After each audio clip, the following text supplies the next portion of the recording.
Salut YouTube, aujourd'hui j'ai décidé de créer une chaîne pour faire des vidéos sur The Walking Dead. J'aime beaucoup cette émission-là, c'est pour ça que j'ai décidé de faire des vidéos sur The Walking Dead dans le cadre de mon projet intégrateur à l'école.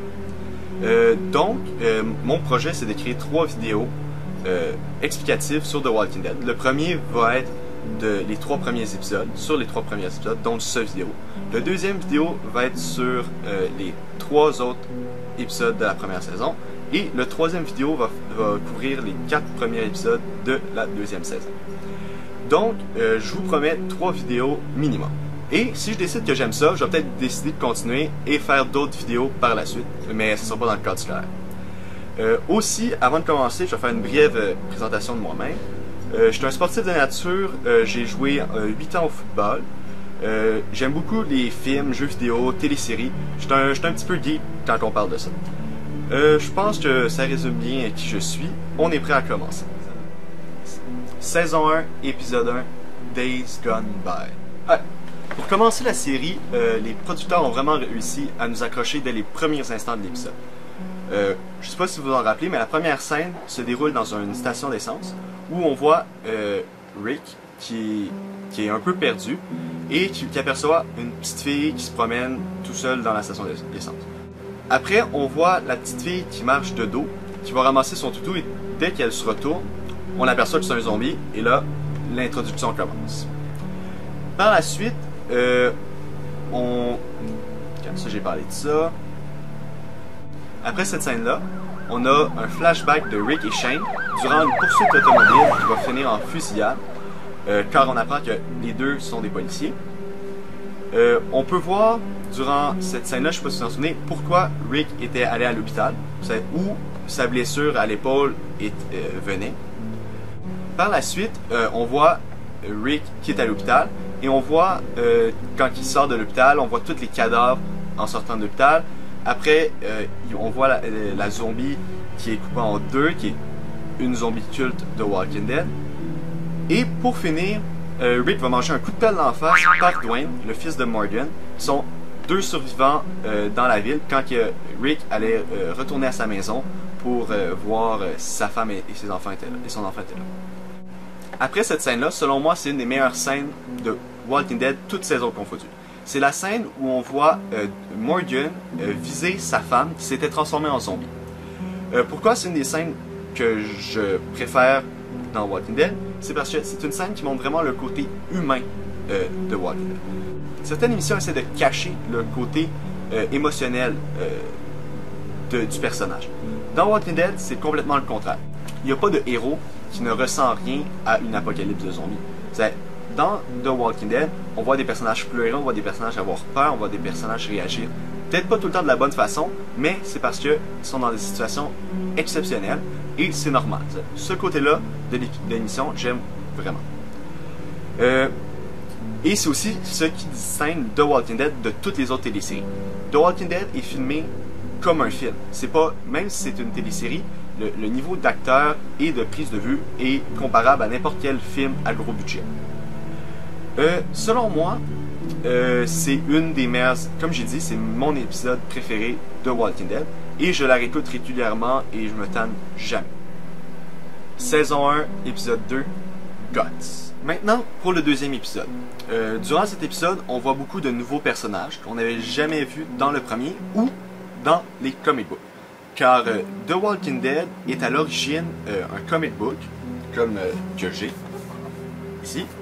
Et par la suite, Robert Kirkman, qui est un producteur des comic books, a décidé d'adapter son livre à une télésérie, ça de le mettre à l'écran.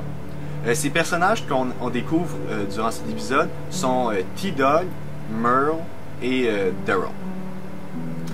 Aussi, comme j'ai parlé pour le premier épisode, durant cet épisode, on voit le côté mauvais de l'humain, qui est représenté selon moi par le personnage Merle, car il est vraiment raciste avec T-Dog qui est noir, ou sexiste avec Andrea qui est une fille.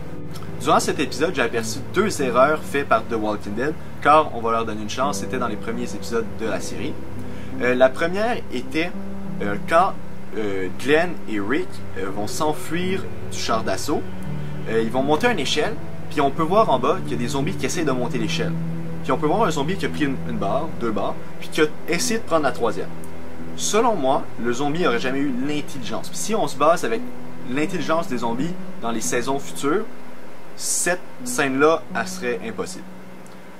La deuxième que j'ai trouvée est le moment que on voit le nouveau groupe avec Rick dans le bâtiment et on voit un zombie qui a une roche dans les mains qui martèle la porte en vitre. Ça aussi, le zombie, je pense pas qu'il a l'intelligence d'utiliser des objets, sinon dans toutes les saisons futures, le zombie serait plus fort que qu'est-ce qu'il est vraiment.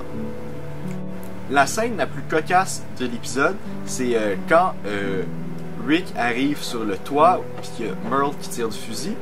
Il se fait appeler Officer Friendly. Cette phrase-là était très culte dans les comic books, donc tous les fans des comic books étaient très contents de la voir dans la série. Aussi, maintenant, la scène la plus importante de l'épisode, c'est la scène où que Rick va monoter Merle sur le toit, car il n'était plus contrôlable, il était rendu fou, puis là c'est là qu'il insultait tout le monde. Merle dit à Rick qu'il n'y a plus aucune autorité, c'est rendu une anarchie, que même s'il y a son affaire de shérif, ça veut plus rien dire. Mais Merle reste quand même menotté. Puis là, Rick va lui répondre, je vais lire la citation: All I am anymore is a man looking for his wife and son. Anyone who gets in the way of that is gonna lose. Ça, en résumé, ça veut dire que Rick, la seule chose qu'il veut, c'est retrouver sa famille. Puis si tu te mets dans son chemin, ça va mal aller pour toi. Maintenant, les faits divers de l'épisode, les fun facts. Quand Michael Rooker, l'acteur qui joue Merle, tire sur le toit, il y a un voisin qui a appelé la police et tout ça s'est fini par l'équipe SWAT s'est présentée sur le lieu de tournage pour voir ce qui se passait parce qu'il pensait que c'était un tireur fou sur la saison 1, épisode 3, Tell It to the Frog. L'épisode 3 est un épisode très important dans la série. C'est dans cet épisode que le groupe qui était à Atlanta retourne au camp et que Rick retrouve sa famille. Durant cette scène très émotive, on peut voir que tout le monde est un peu stressé d'être durant l'apocalypse. On peut aussi voir le chandail de Carl, qui est le même chandail qu'il portait dans les comic books. Le retour de Rick dans le camp a créé un peu des regards malaisants entre Laurie et Shane. On sait pas encore pourquoi, mais on sait que quelque chose s'est passé, puis ils sont pas trop contents. Aussi, quand que Rick arrive, là c'est bien beau les scènes émotives, mais il a quand même laissé un gars pour mort sur un toit. Donc, dès son arrivée, il prépare une mission pour aller chercher le Merle Dixon qui est sur le toit attaché, menotté, parce qu'il avait menotté. Il va pas seulement aller chercher le Merle Dixon, il va aussi aller chercher le sac de fusil qu'il avait laissé tomber proche du char d'assaut. Ok, ça j'en ai parlé. Pendant que les gars sont partis chercher le sac de fusil, il y a seulement Shane et Dale qui vont rester au camp pour protéger le groupe, parce que quand même on peut pas envoyer tout le monde sans laisser aucune défense sur le camp. Après la scène de ça, il y a Laurie qui s'en va parler à Shane, puis qui lui met tout ça sur son dos, qu'il lui avait menti quand il avait dit que Rick était mort, puis que c'était tout de sa faute. Mais là, Shane, il a rien fait, là. C'était son meilleur ami, Rick. Il aurait jamais menti à Laurie pour son plaisir. Là. Lui, le fait de penser que son ami était mort, c'était triste pour lui aussi. Mais il a dit ça parce qu'il voulait sûrement sauver la vie de Laurie et Carl. Aussi, après cette scène-là, que Shane s'est complètement fait engueuler, Shane est vraiment frustré. Et là, on peut voir les filles, c'est-à-dire il y a Andrea, Amy et Carol, qui sont en train de laver du linge, qui sont surveillées par Ed. Ed, c'est le mari de Carol. Et lui, il fait rien. Pendant que les filles travaillent, lui, il fait rien, il fume sa cigarette sur le bas de la voiture. Mais là, Andrea est un peu tannée, là. Depuis tantôt, lui, Ed, il passait des commentaires sur « Oh, tu laves pas le linge comme il faut » pis tout. Puis là, elle lui a dit « Ben, c'est pas correct pour toi, viens le faire, puis arrange-toi avec tes problèmes. » Mais là, Ed l'a vraiment mal pris. Et il est allé prendre par le bras sa femme, ça va être Carol, puis il l'a quand même serré assez fort, puis il l'a enlevé de force. Mais là, toutes les filles essaient de retenir Carol parce qu'elle voulait comme pas, mais elle était obligée parce que c'était son mari. Puis là, il y a Shane qui regardait la scène de loin, puis il voit ça. Puis là, lui, il est frustré que Laurie lui ait l'aille chicaner en quelque sorte. C'est là, il fait juste arriver, il prend Ed par le bras, il le lance à terre, il commence à tout défouler sa frustration sur lui. À la fin de cette scène-là, on reconnaissait presque plus le visage d'Ed.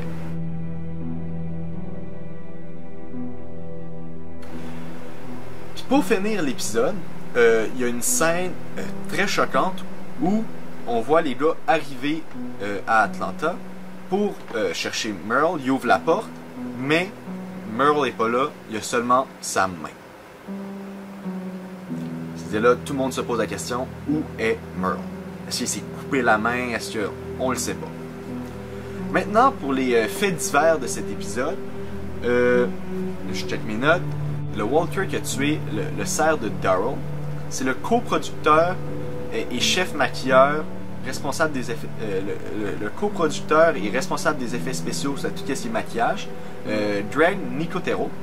Et pourquoi c'est lui-même qui a pris, en fait, qui a eu le rôle d'un zombie? C'est parce que, comme c'était le début de l'émission, il voulait être sûr que ça soit fait comme lui le voulait. Donc, aussi, la fameuse arbalète de Daryl est vendue pour le prix d'environ 300$. Donc, pour tout fan de Daryl, ça peut être un petit label. Et pour finir, merci de m'avoir écouté et on se revoit dans le prochain épisode pour parler de la deuxième partie de la saison.